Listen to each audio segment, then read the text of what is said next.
মুর্শিদে কারীমের কিসের দরকার? জিকিরের দরকার। জিকিরের মাধ্যমে আপনার সমস্ত পাপ, সমস্ত গুনাহ আল্লাহ রাব্বুল আলামিন আস্তে আস্তে একেবারে বিলুপ্ত করে দিবেন, আপনাকে মাফ করে দিবেন। সুবহানাল্লাহ। আচ্ছা, তাহলে আল্লাহ যার আত্মাকে পরিচ্ছন্ন করেন সেই সময়, যেই নিজে আত্মাকে সংশোধন করেছেন সেই সময়, আর যেই নেক আমল করেছে সে আল্লাহর রহমতের মাধ্যমে আত্মাকে কি করেছেন? পরিশুদ্ধ করেছেন সেই সময়। তিন কথাই মিলে একটি কথা, সেটা হলো কি নেক আমলের মাধ্যমে আমাদেরকে পাপ থেকে, শিরক থেকে, গোমরাহি থেকে, বিদআত জনিত যে সমস্ত আমল আল্লাহ রাসূল অপছন্দ করেন ওগুলো থেকে আমরা আমাদের নিজেকে কি করতে হবে? সরিয়ে রাখতে হবে, সংশোধন পরিশুদ্ধ রাখতে হবে আমাদেরকে।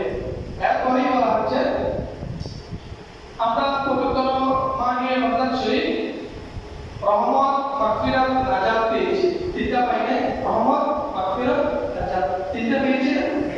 আমরা পবিত্র মাহে রমজান শরীফে ঈদ পাই নাই, ঈদ পাইছি। ঈদ পেয়েছি শাওয়ালের তারিখ, ঠিক না? ঈদ শাওয়ালের তারিখ না, ঈদ পেয়েছি শাওয়ালের তারিখ। 12-14 মাসের মধ্যে সর্বোত্তম মাস হলো, আমি গত জুমায় বলেছিলাম, পবিত্র মাহে রমজান মাস। সর্বশ্রেষ্ঠ মাস হলো পবিত্র মাহে জিলহজ মাস। কেন পবিত্র মাহে জিলহজ মাস সর্বশ্রেষ্ঠ মাস? পবিত্র মাহে জিলহজ মাসের মধ্যে আল্লাহ রাব্বুল আলামিন পবিত্র হজ রেখেছেন, আরাফা রেখেছেন, আইয়ামে তাশরিক রেখেছেন, ঈদের রাতে রেখেছেন, ঈদের আযহা নামাজ রেখেছেন, ঠিক না?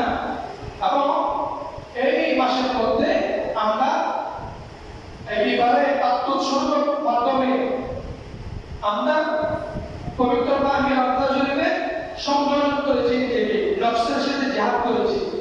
আর এখানে করব আত্মোৎসর্গ, আল্লাহর দরবারে আমরা কি করব?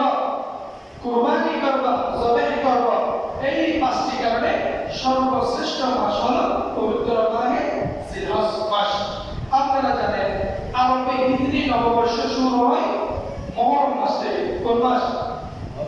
মুহররম মাস থেকে। মুহররম মাসের শুরুতে আওলাদ রাসূলের কুরবানি দিয়ে শুরু হয় আমাদের হিজরি সন, ঠিক না? আর হিজরি সন শেষ হয় আমরা সবাই কুরবানি করে নিজেকে আত্মোৎসর্গ করে আল্লাহর দরবারে